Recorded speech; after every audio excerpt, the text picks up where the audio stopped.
सदा सहाय।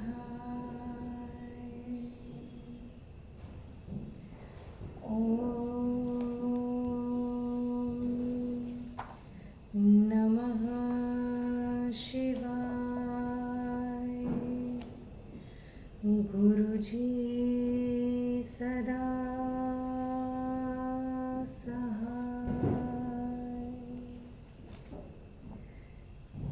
जय गुरुजी। अथ श्री शिव महापुराणे द्वितीयायां रुद्रसंहितायां द्वितीयः सतीखण्ड सप्तमो अध्याय।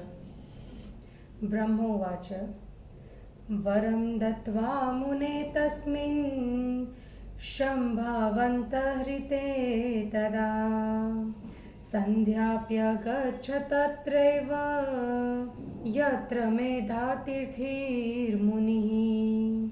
तत्र शम्भो प्रसादेन न केनाप्युपलक्षिता।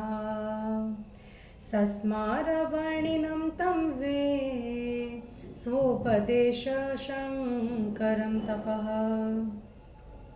वसिष्ठेन पुरा सा तु वर्णिभूत्वा महामुने।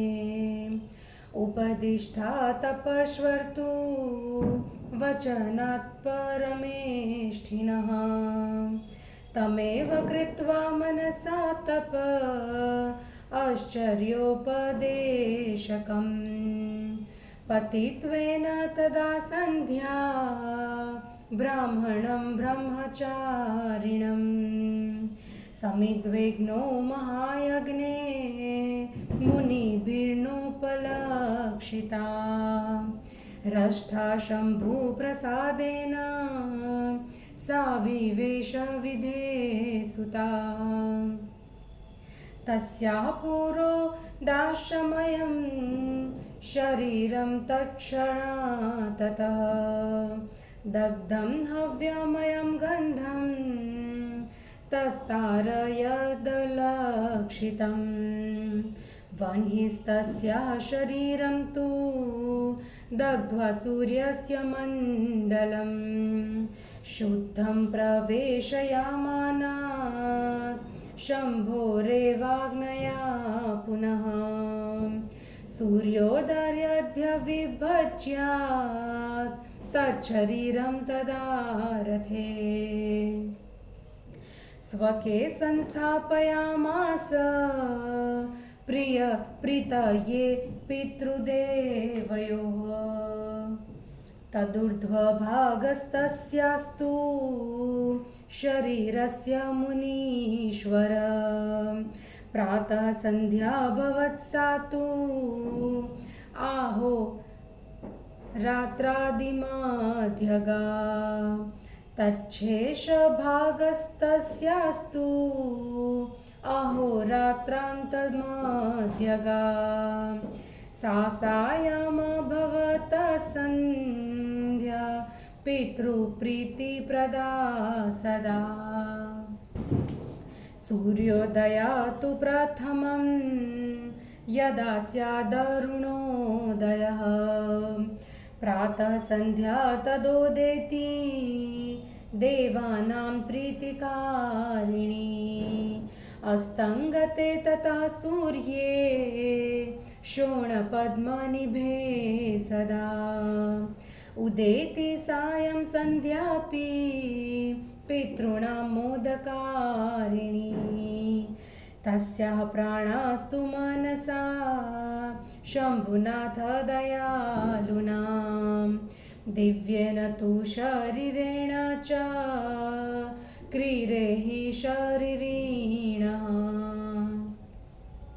मुनेर्यज्ञावसाने तु सम्प्राप्ते मुनिता तु सा। प्राप्ता पुत्री वही मध्ये तत्पकाञ्चन सुप्रभा। तां जग्राह तदा पुत्रीं मुनिरामोदसंयुतः। यज्ञार्थतां तु संस्नाप्य निजक्रोडे दधो मुने। अरुन्धतीति तस्यास्तु नाम चक्रे महामुनिः। शिष्ये परिवृतस्तत्र महामोदमवापः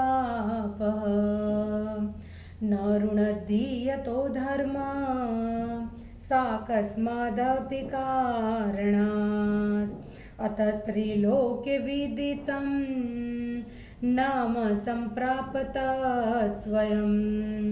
यज्ञं समाप्य स मुनिः कृतकृत्य भावमासध। सम्मदयुततस्तन्न या प्रलभात तस्मिन्निच्छाश्रमपदे सह शिष्यवर्गे स्ताम्। एव सन्ततमसोदते सुरर्षे अथ सा ववृधे देवी तस्मिन् मुनिवाराश्रमे। चन्द्रभागा नदीतीरे तापसारण्यसंज्ञके। सम्प्राप्ते पञ्चमे वर्षे चन्द्रभागां तदा गुणेः। तापसारण्यमपि सा पवित्रमकरोत् सती।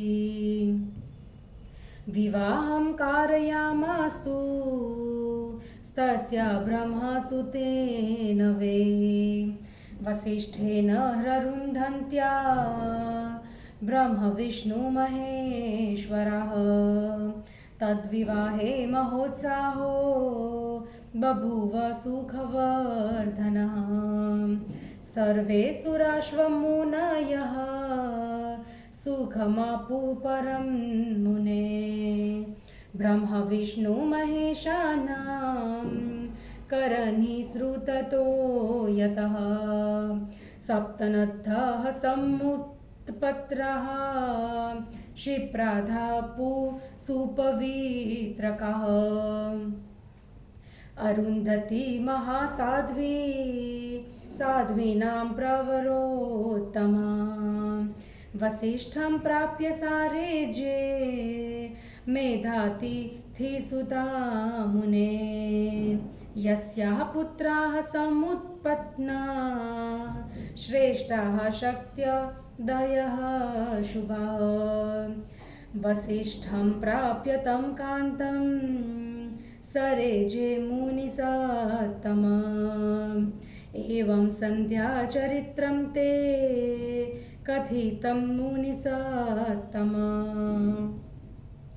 पवित्रं परमं दिव्यं सर्वकामफलप्रदं। य इदं शृणुयान्नारी पुरुषो वा शुभव्रतः। सर्वान् कामान् वाप्नोति नात्र कार्या विचारणा। इति श्री शिव महापुराणे द्वितीयायां रुद्रसंहितायां द्वितीये सतीखण्डे अरुन्धती वसिष्ठ विवाहवर्णनं नाम सप्तमो अध्यायः। हिंदी अनुवाद।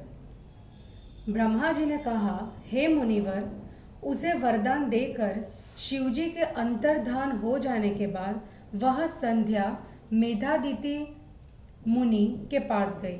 शिवजी की कृपा से उसे किसी ने नहीं देखा। उस समय उसने उस ऋषि का स्मरण किया जिन्होंने उसे तप करने की विधि बतलाई थी। हे महामुनि,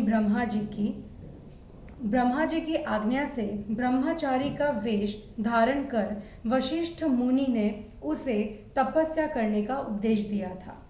तपस्या का उपदेश करने वाले उसी ब्राह्मण ब्रह्मचारी को संध्या मन से पति रूप मानकर महायज्ञ की जलती हुई आग में वह ब्रह्मा की पुत्री प्रवेश कर गई, किंतु मुनिजनों ने उसे नहीं देखा। उसका वह किसी ने न देखा गया शरीर क्षण भर में जल गया और उसमें से हव्य के समान गंध चारों ओर फैल गई। फिर शिवजी की आज्ञा से अग्नि ने उसके उस पार्थिव शरीर को जला दिया।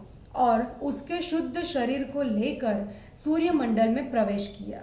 सूर्य ने उसके शरीर के 2 भाग करके अपने रथ में पितरों और देवताओं की प्रसन्नता के लिए रखे। हे मुनिवर, उसके शरीर का ऊपर वाले भाग ने दिन रात के बीच में होने वाली प्रातः संध्या का रूप धारण कर लिया। उसका शेष भाग पितरों को प्रसन्न करने वाली दिन के अंत में होने वाली सायंकाल की संध्या हो गई। सूर्योदय से पहले जब अरुणोदय होता है, प्रातः संध्या का उदय उस समय होता है, वह देवताओं को प्रसन्न करने वाली होती है। सूर्य के अस्त होने पर जो लाल कमल के सदृश उदय होती है, वह सायं संध्या पितरों को आनंदित करती है। दयालु शिवजी ने उसके प्राणों को अपने दिव्य शरीर में मिला दिया। हे मुनिवर, यज्ञ की समाप्ति हो जाने पर मुनि मेघातिथि ने यज्ञाग्नि के बीच में से तपाए हुए सोने के समान कांति वाली कन्या को पाया। हे मुनिवर, उस मुनि ने प्रसन्नता पूर्वक यज्ञ के लिए उस कन्या को स्नान कराकर अपनी गोद में ले लिया और उसका नाम अरुंधति रखा। शिष्यों से घिरे हुए मुनि आनंदित हुए। उसने किसी कारण से भी धर्म कार्य का विरोध नहीं किया, अतएव उसका यह नाम पड़ा। वे मुनि यज्ञ को समाप्त कर सफल मनोरथ होकर कन्या संपत्ति से युक्त होकर शिष्यों के साथ प्रसन्नता पूर्वक आश्रम में उस कन्या का पालन करने लगे। उस चंद्रभागा नदी के तट पर स्थित तापसारण्य नामक मेघातिथि के आश्रम में वह कन्या बड़ी होने लगी। जब वह 5 साल की हुई, तब वह अपने सद्गुणों से तापसारण्य और चंद्रभागा नदी को भी पवित्र करने लगी। फिर ब्रह्मा, विष्णु, शिव ने अरुंधति की विवाह ब्रह्मा जी के पुत्र वशिष्ठ जी के साथ करा दिया। हे मुनिवर, उसके विवाह में सुख को बढ़ाने वाला महान उत्तम हुआ। सभी देवताओं तथा मुनियों को सुख प्राप्त हुआ। ब्रह्मा, विष्णु, शिव जी के हाथ से गिरे हुए जल से क्षिप्रा आदि पवित्र 7 नदियां निकली। हे मुनिवर, मेघातिथि की पुत्री अरुंधति पतिव्रता को मैं श्रेष्ठ अर्थात महापतिव्रता वह वशिष्ठ मुनि को प्राप्त कर शोभित हुई। हे मुनिवरों, उसके शक्ति आदि पुत्र उत्पन्न हुए। वह भी वशिष्ठ को पति के रूप में पाकर सुशोभित हुई। हे मुनि श्रेष्ठ, इस प्रकार मैंने संध्या का चरित्र तुमसे कह दिया है। यह पवित्र, उत्तम, दिव्य तथा सभी कामनाओं को देने वाला है। इस चरित्र को जो पुरुष अथवा स्त्री सुनती है, वह सभी कामनाओं को प्राप्त कर लेती है। इसमें किसी प्रकार का भी विचार नहीं करना चाहिए। जय गुरु जी।